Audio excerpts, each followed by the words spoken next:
자, 오늘 본문 1절을 볼까요? 이렇게 기록이 되어 있죠. 함께 읽습니다. 시작. 다윗이 이르되 사울의 집에 아직도 남은 사람이 있느냐? 내가 요나단으로 말미암아 그 사람에게 은총을 베풀리라 하니라. 여러분, 우리는 이것을 기대할지도 몰라요. 다윗이 이르되 사울의 집에 아직도 남은 사람이 있느냐? 그 남은 사람이 있다면 내가 찾아가지고 그들을 다 죽이겠다. 세상 가치관으로 보게 되면 그렇게 해야지 마땅해요. 왜? 왕이 되었지만 아직 불안하니까. 이전 왕조 사람들을 다 죽여버려야 하는 것이 마땅하지 않습니까? 다 그렇게 하는데 나만 여러분 그게 잘못이 아니에요. 당시 그런 시대였습니다. 그렇게 하는 게 여러분 옳다라고 사람들은 여겨왔어요. 내가 왕권을 이제 가지게 되었는데 이제 사울 왕조는 끝나고 다윗 왕조가 되었단 말이에요. 내 아들이 왕이 돼요. 여러분, 반란의 소지를 없애는 게 좋지 않을까요? 그런데 오늘 말씀은 그렇게 기록되어 있지 않고 어떻게 합니까? 내가 요나단으로 말미암아 그 사람에게 무엇을 베풀리라? 은총을 베풀리라. 다윗은 요나단 집안의 사람에게 은총, 즉 은혜를 베풀고자 했습니다. 그리했기에 다윗은 사울 집안에 생존자가 있는지를 물었던 거예요. 생존자가 누가 있느냐? 이런 다윗의 모습은 정말 세상적으로 볼 때 이해하기가 힘들죠. 말이 안 되는 거죠, 여러분. 멍청한 거죠. 어쩌면 왕이 뺏기면 어떡하려고 걱정이 되죠.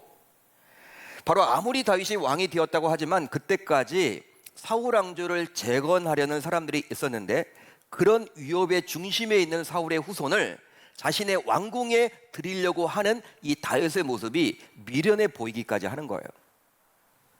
이런 다윗의 물음에 이제 사울 집안의 종이었던 시바는 요나단의 아들 하나가 있는데 다리를 저는 사람이 있다라고 이야기를 합니다. 참, 시바 욕 같아요. 욕은 아닙니다. 사람 이름인데 아무튼 좋지 않은 캐릭터예요. 좋지 않은 캐릭터입니다. 이 시바는 뭐 하는 사람이었냐면 사울 집안에서 집사 역할을 했습니다. 집사 역할. 단순한 종이 아니에요. 단순한 종이 아니라 집사 역할을 했다 보니까 사울 집안의 소소한 대소사를 모두 챙겼기 때문에 요나단에 남겨진 아들의 이름을 모를 리가 없어요. 모를 리가 없습니다. 심지어 다리를 저는 것까지 알고 있었기 때문에 이름을 모른다라고 볼 수 없습니다. 그런데 시바는 그의 이름을 말하지 않죠? 알고 있으면서도 이름을 말하지 않고 어떻게 지금 표현해주고 있습니까? 요나단에게 아들 하나가 있는데 그가 지금 다리를 접니다. 그렇게 이야기를 해주고 있는 거예요. 자, 다리를 저는 자, 다리 저는 자는 오늘 보면 13절을 한번 보세요. 여러분들이 가지고 있는 성경 13절을 보시면 한쪽 발이 아니라 양쪽 발 모두 사용할 수 없는 중증 장애자임을 알려주는 거예요. 그러니까 다리를 단순히 전다 그러면요, 다리가 좀 불편한가 보다, 그 정도가 아니라는 거예요. 두 다리를 사용하지 못하는 중증 장애인, 휠체어를 타고 다닐 수밖에 없는 자, 혼자서는 활동하기가 힘든 자, 장애를 가진 자, 그렇게 보시면 되는 거예요. 자, 그렇다면 왜 시바는 다윗에게 생존해 있는 요나단 아들의 이름을 말하지 않고, 알면서 왜 그러지 않고 단순히 그냥 다리 저는 자라고 표현해주고 있는 것일까요? 여러분, 그 이유가 있겠죠. 왜 그랬을까요? 바로 다리를 사용하지 못하는, 즉 장애인임을 부각시켜서 왕이 만나지 못하도록 하기 위함입니다. 다윗이 만나지 못하도록 하고자 그렇게 말한 거예요. 실제 당시에 장애인은 왕을 만날 수가 없었습니다. 왕을 아련할 수가 없었어요. 당시의 장애인은요, 그게 선천적이든 후천적이든 하나님의 벌이다, 하나님의 징계다, 그렇게 유대 사람들은 생각을 했기 때문에 왕은 만나지 않았습니다. 그리고 여러분, 그러기 때문에 궁궐에도 들어올 수가 없어요. 공무원 임명도 안 되죠. 궁궐에서 일을 못 하는데. 장애인들은, 당시 장애인들은 인권이 없죠. 왕이 여러분 만나주지 않아. 그러니까 지금 시바가 이렇게 말을 하면 왕이 포기하겠구나, 아무리 뭐 요나단의 아들이라고 하더라도 안 만나겠구나 라는 생각에 그렇게 말한 거예요.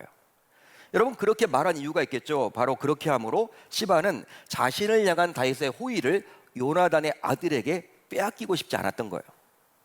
실제 그렇죠. 여러분, 이 다윗이 죽은 사울 그 집안에 대한 이야기를 들을 때에는 항상 누구를 불러요? 그 집의 시종 출신이었고 집사 출신인 이 시바를 불러가지고 여러분 이런저런 이야기를 한단 말이에요. 왕과 직접 아련이 가능해. 높은 위치죠. 여러분, 그런데 만약에 요나단의 아들이 딱 궁궐 안에 들어온다. 이제 다윗이 누구를 부르겠습니까? 시바를 더 이상 안 부른단 말이에요. 그 아들을 부르겠지. 요나단을 얼마나 사랑했어. 요나단과 여러분 얼마나 친했어. 그 아들이 왔다고 하면 그 핏줄인데 시바는 그게 두려웠던 거예요. 그래서 그냥 그렇게 거짓말은 하지 못하죠. 또 왕 앞에서 없습니다 그렇게 말을 못하잖아요. 그러니까 왕이 만나지 못하도록 그냥 이름을 말하면 좋은데 이름을 말하지 않고 그냥 장애를 가진 사람입니다. 그렇게 말을 하면 왕이 그냥 포기할 줄 알았던 것만 같아요. 자, 그렇다면 시바가 언급한 다리를 저는 자는 누구였을까요? 시바가 언급한 다리를 저는 요나단의 아들은 누구입니까? 자, 오늘 말씀을 보게 되면요, 무비보셋이죠. 여러분 어디에 나와 있습니까? 6절을 보시면 무비보셋이라고 나와 있는데, 그렇다면 그는 어떻게 다리를 절게 되었을까요? 나면서부터 다리를 절었을까요? 아니면 어떤 사고로 인해서 다리를 절게 되었을까요? 그 사연은 사무엘하 4장을 보면 나와요. 사무엘하 4장을 보게 되면 왜 그가 다리를 절게 되었는지 그 사연을 알 수가 있는데, 즉 이스보셋의 암살 사건을 다루는 기사가 쭉 나오면서 딱 한 절 기록해 주고 있습니다. 이것에 대해서. 본래 그의 이름은 무비보셋입니다. 그런데 그는 본래 다리를 저는 자가 아니었어요. 선천적으로는요, 타고난 것은 아주 정상이었어요. 그런데 그가 5살 때 할아버지 사울과 아버지 요나단이 블레셋과의 전투에서 사망했더라는 이야기를 접하게 되었습니다. 그러니까 5살이니까 아직 어리잖아요. 그 어린 아이가 궁궐에서 할아버지와 아버지가 한 전쟁터에서 죽게 되었다. 그런데 지금 블레셋이 할아버지와 아버지를 죽이고 자신의 있는 이 궁궐로 달려오고 있다. 몰아치고 있다. 이 소식이 지금 궁궐 안에 전해지게 되었어요. 여러분, 따라서 이 블레셋을 피해서 유모의 품에 안겨서 요단강 건너편에 있었던 로드발로 황급히 도피를 하게 되었습니다. 여러분, 그러다가 그만 유모가 그를 땅에 떨어뜨리는 바람에 이제 그의 2 다리가 절게 된 거예요. 참 비극이죠. 후천적인 장애를 안게 된 거예요. 유모가 여러분 얼마나 급하겠습니까? 근데 아이를 여러분 안고 막 뛰다가 그냥 내붙인 거야, 땅에다가. 2 다리가 여러분 어떻게 밟혔는지 그냥 사용 불가. 시신경이 마비되고 신경이 마비된 거죠. 다리의 신경이 사용이 못하는 거예요. 이제 드디어 다윗 왕이 있는 왕궁에 들어가서 무비보셋은 다윗 앞에 엎드렸습니다. 다윗 앞에 엎드렸어요. 그런데 엎드린 자신을 향해서 다윗은 무비보셋이여 라며 자신의 이름을 불러주는 거 있죠. 자신의 이름을 불러줘요. 그런데요, 여러분, 왕의 그러한 목소리가 평소와는 달라. 항상 왕은요, 이렇게 뭐라고 해야 될까, 시키는 그런 투잖아요. 여봐라, 권위가 있잖아요. 여봐라, 누구 없느냐. 목소리가 여러분 굵고 항상 시키는 투, 권위적인 그러한 말투였는데, 무비보셋이여 라고 부르는 그 말투는요, 그게 아니야. 마치 아버지가 아들에게 누구야 라고 부르는 것처럼 감미로운 거 있죠. 여러분 깜짝 놀랐을 거예요. 아마 무비보셋은 이건 뭐야? 야, 내가 잘못 들은 거 아니야? 막 고개를 여러분 막 흔들었겠죠. 그러면서 다윗은 이제 무비보셋에게 다음과 같이 말을 했는데요. 자, 오늘 보면 7절을 볼까요? 우리 한번 같이 읽어봅니다. 7절 시작. 다윗이 그에게 이르되 무서워하지 말라. 내가 반드시 내 아버지 요나단으로 말미암아 내게 은총을 베풀리라. 내가 내 할아버지 사울의 모든 밭을 다 내게 도로 주겠고 또 너는 항상 내 상에서 떡을 먹을지니라. 다윗은 자신이 요나단과 맺은 언약으로 인해서 이제 그의 아들인 무비보셋에게 은총, 즉 은혜를 베풀어 주겠다라고 말을 했습니다. 자, 이 구절에서 볼 수 있는 은총은 바로 헤세드예요. 히브리어로 헤세드입니다. 들어보셨죠? 헤세드는요, 어떻게 우리나라 말로 표현하기가 힘들어요. 얼마나 다양한지 몰라요. 그렇지만 공통적인 의미는 어떤 의미가 담겨져 있냐면, 헤세드는 바로 무조건적으로 베풀어 주는 거예요. 조건 없이 베풀어 주는 거예요. 여러분 혹시 뇌물과 선물의 차이 아세요? 둘 다 주는 거죠. 그렇지만 뇌물은 뭘 바라고 여러분 주는 거예요. 뭘 바라고. 그렇지만 선물은 그냥 감사해서 드리는 거예요. 뭘 바라지 않습니다. 고마워서 드리는 거예요. 기쁨으로 드리는 거예요. 그러니까 뇌물은 받는 사람도 찝찝하고 주는 사람은 뭘 바라고 항상 탈이 나게 돼 있어. 뇌물은. 그렇지만 선물은 좋은 거예요. 받아도 기쁘고 드려도 기쁘고. 그런데 세상 대부분의 것들은요, 조건이죠, 조건. 기브 앤 테이크. 야, 내가 오늘 밥 한 번 살 테니까 다음에 네가 꼭 사. 여러분, 암묵적으로 그렇게 여러분 돼 있죠. 조건에 따라서 여러분 모든 것들이 좌지우지 됩니다. 그렇지만 이 헤세드는 무조건적으로 베풀어 주는 거예요. 무조건적으로. 조건이 없어. 그냥 기쁨으로 그냥 무조건 주는 거예요. 거기에 더해서 변하거나 파기할 수 없는 은혜를 말하는 거예요. 따라서 unbreakable grace입니다. unbreakable grace. 파괴할 수 없는, 파괴당하지 않는 은혜. 실제로 다윗이 무비보셋에게 베푼 은혜가 얼마나 컸던지 당시 다윗은 이 무비보셋에게 우선 죽은 사울의 모든 재산을 주겠다라고 약속합니다. 여러분 한번 생각을 해보자고요. 지금 무비보셋 입장에서는요, 쫓기는 입장이었죠. 고아였습니다. 또한 장애인입니다. 항상 먹고 살 길이 여러분 막막해요.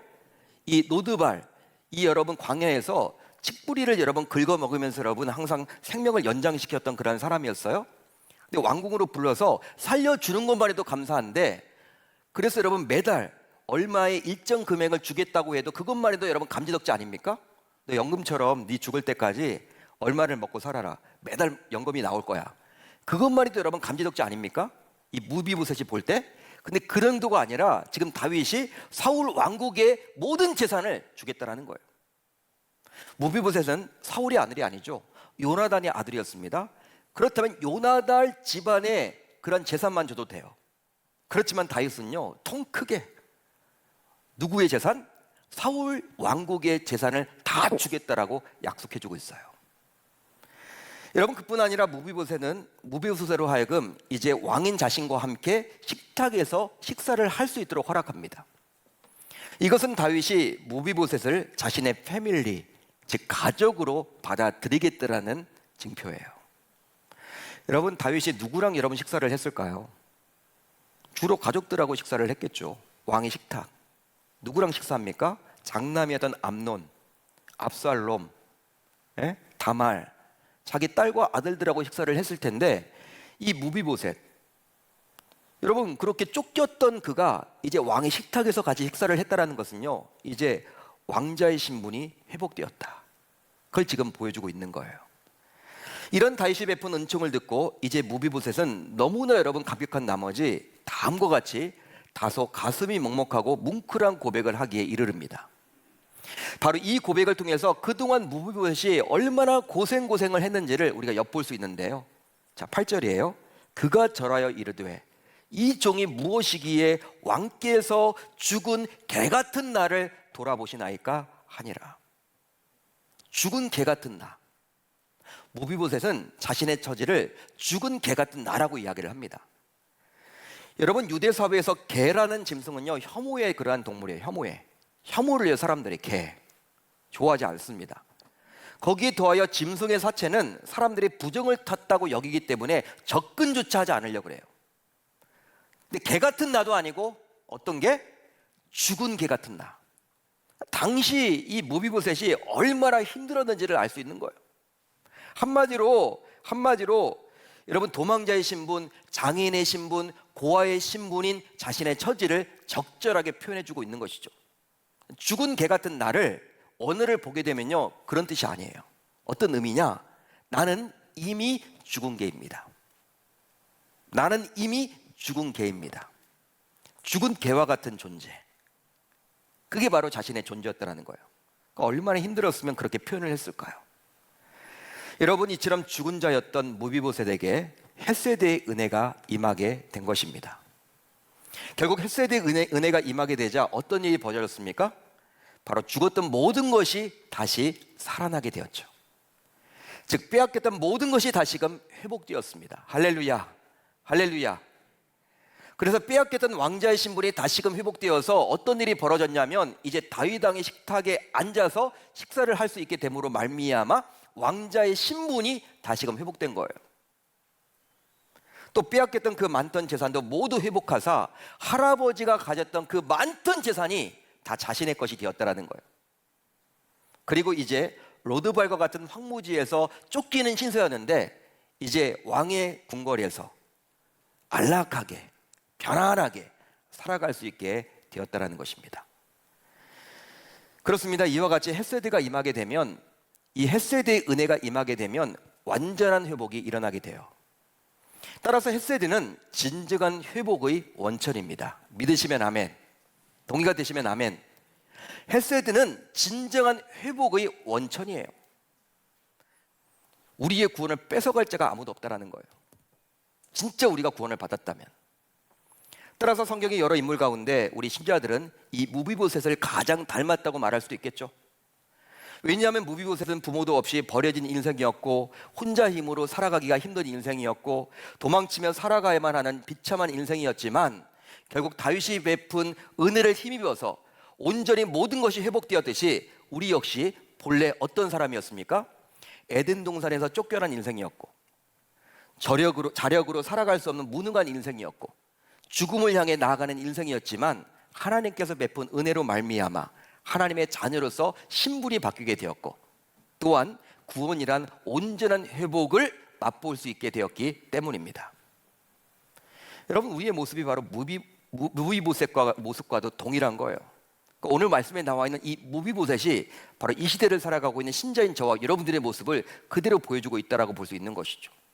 은혜를 입은 거잖아요. 자, 그렇다면 어떻게 다윗은 느닷없이 요나단과 맺은 언약을 떠올리면서 요나단의 후손에게 은혜 베풀 생각을 할 수 있었을까요? 여러분 한번 생각을 해보세요. 왕이 되었습니다. 얼마나 바쁜 일이 많을까요? 분주할까요? 할 일이 많을까요? 정치, 경제, 사회, 문화, 교육, 스포츠 모든 방면에 사람들을 세워야 하고 매일 회의의 연속이고 여러분 항상 이렇게 국가 안보가 중요하기 때문에 항상 시찰을 해야 되고 해야 될 것들이 많이 있었을 텐데 어떻게 요나단의 후손을 자신에게 은혜를 베풀겠다라고 그런 생각을, 대결하는 생각을 가질 수 있었을까? 다윗은 자신이 요나단과 맺은 언약도 분명히 떠올렸지만 그것보다도 사울의 위협으로부터 여러 번에 걸쳐서 요나단이 자신의 생명을 구해 주었던 그 은혜를 기억했기 때문에 그게 가능했다라는 거예요. 결국 다윗은 요나단으로부터 받았던 그 은혜로 살아남게 되었고 그 결과 이제 이스라엘의 왕이 될 수 있었다라고 스스로 다음과 같이 고백하게 이르렀습니다. 자, 사무엘하 7장 18절을 볼까요? 우리 한번 같이 읽어봅니다. 시작. 다윗 왕이 여호와 앞에 들어가 앉아서 이르되 주 여호와여, 나는 누구이오며 내 집은 무엇이기에 나를 여기까지 이르게 하셨나이까? 다윗 왕이 여호와 앞에 들어가 앉아서 이르되, 기도하면서 이런 기도로 시작을 합니다. 다윗의 기도죠. 주 여호와여, 나는 누구이오며 내 집은 무엇이기에 나를 여기까지 이르게 하셨나이까? 나는 자격을 가지고 있지 않은데 이미 나는 죽어야 마땅할 그러한 사람인데 어떻게 내가 이스라엘 통합 왕이 될 수가 있습니까? 어떻게 이스라엘의 모든 지파의 왕으로서 이 왕 노릇을 할 수 있단 말입니까? 이것은 다 하나님이 해주신 겁니다. 하나님의 은혜입니다. 하나님의 은혜로밖에 말할 수가 없는 것입니다. 지금 다윗이 그렇게 고백을 하고 있죠. 따라서 다윗은 요나단 때문에 요나단의 후손에게 은총을 주겠다라고 하면서도 그 은총이 결국 누구의 은총? 하나님의 은총이었다라고 고백하게 이르러요. 왕이 이르되 사울의 집에 아직도 남은 사람이 없느냐? 내가 그 사람에게 하나님의 은총을 베풀고자 하노라. 그러니까 자신이 요나단의 덕을 받기 때문에 그 요나단의 아들을 내가 은혜를 베풀겠다, 그런 개념이 아니에요. 세속적인 개념이 아니라는 거예요. 여러분, 우리도 그렇죠. 내가 여러분 누군가에게 은혜를 입었어. 내가 여러분 그 아들이 어려울 때 그 아들을 챙겨주고 싶은 마음이 있겠죠? 이런 종류가 아니라는 거예요. 요나단에게 은혜를 입었습니다. 죽을 기회를 여러분 몇 번 넘겼어요. 요나단이 여러분 사울의 아들 아닙니까? 여러분 정보를 빼가지고 이 다윗을 몇 번이나 살려줬어요. 어렵게 왕이 되었죠. 왕이 됐단 말이에요. 이건 다 하나님의 은혜다, 요나단 덕분이다, 그렇게 말을 안 해요. 하나님의 은혜입니다라고 이야기합니다.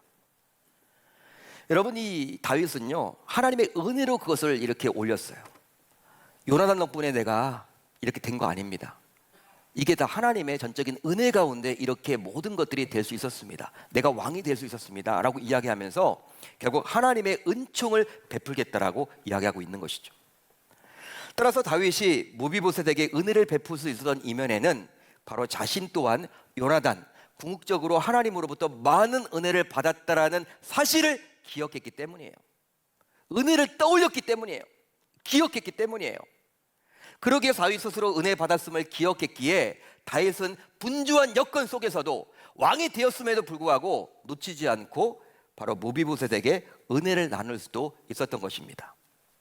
그러니까 은혜는 우리가 기억할 때 나눌 수 있는 거예요. 기억하지 못하면 나누지 못해요. 자, 그렇다면 우리 역시 하나님으로부터 구원이라는 선물을 이미 은혜로 받았습니다. 믿으시면 아멘. 하나님으로부터 구원을 다 받았죠. 은혜로 받은 거죠. 내 공로로 받은 거 아무것도 없습니다. 하나님의 은혜로 나한테 주셨습니다. 그걸 이제 우리가 기억한다면 아직도 이런 복된 소식을 듣지 못하고 무비보셋처럼 버려진 인생으로 살아가는 가족들, 지인들, 동료들에게 우리 역시 다윗처럼 복음을 전하는, 즉 은혜를 베푸는 자로서 살아가야 할 줄로 믿습니다. 믿습니다.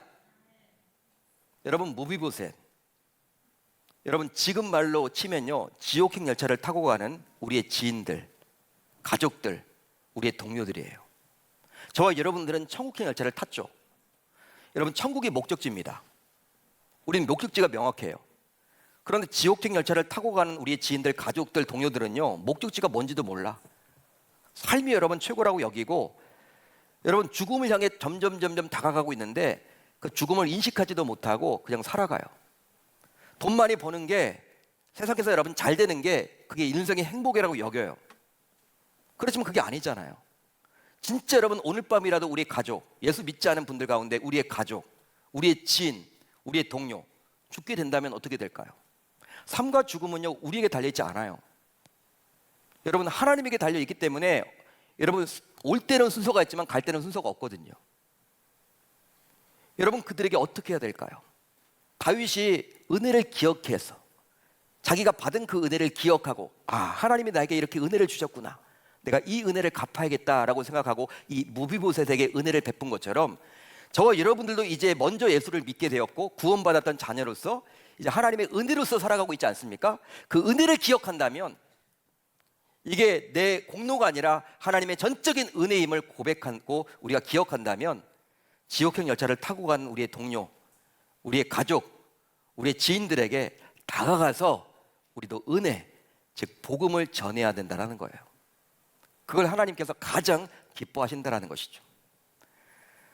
따라서 행복나는 축제 성김 주간을 시작하면서 이제 우리 모두 전도 대상자들에게 연락을 취해야만 합니다. 이제 오늘부터 시작을 해야 되겠죠?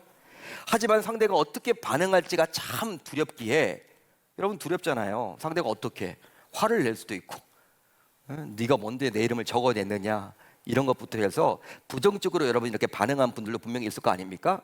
그런 것들이 두려워서 마음이 무거울 수도 있을 거예요.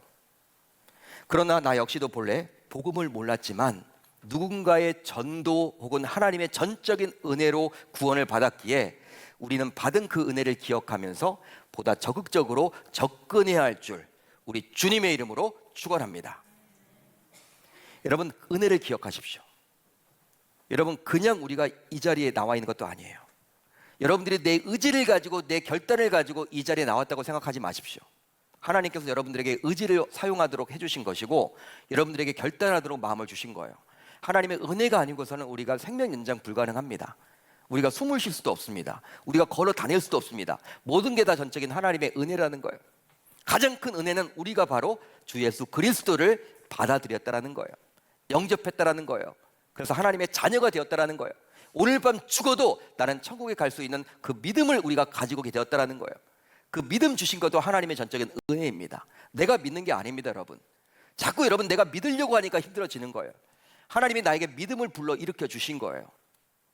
저와 여러분들 모두 이 다윗이 하나님으로부터 받았던 그 은혜를 기억하고 이 무비보셋에게 은혜를 그렇게 베풀어 주셨듯이, 이제 우리가 하나님의 은혜를 기억한다면 우리 또한 우리에게 아직도 복음이 전해야 될 그 대상들에게 우리가 적극적으로 다가가서 그들에게 은혜, 즉 복음을 담대하게 전하게 되리라 저는 확신합니다.